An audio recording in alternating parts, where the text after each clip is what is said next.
hangganan, maging ang taglay niyang mga karunungan. Ito ay hindi matatanggihan ng kahit sino pa man, kahit ikaw pa ang siyang pinakamayaman.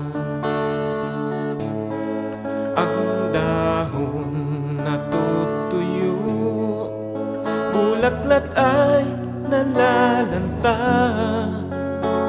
ang araw lumilipas, sa gabi rin ng punta.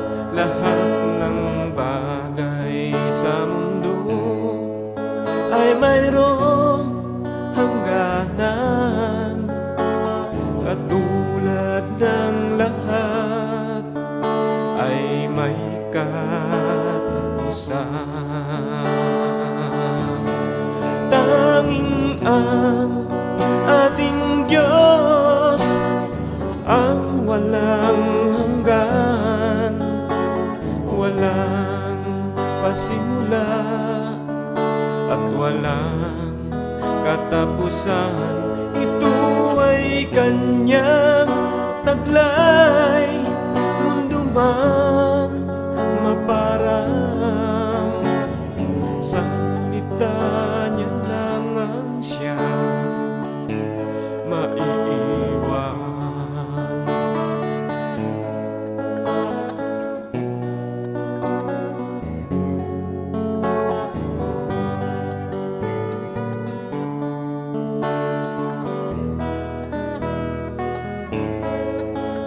Dahon natutuyo, bulaklak ay nalalanta, ang araw lumilipas, sa gabi rin ang punta.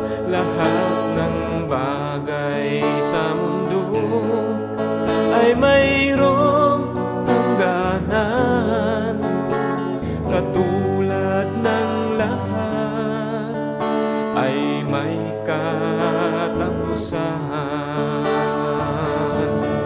Tanging ang ating Diyos ang walang hanggan, walang pasimula at walang katapusan. Ito ay kanyang taglay,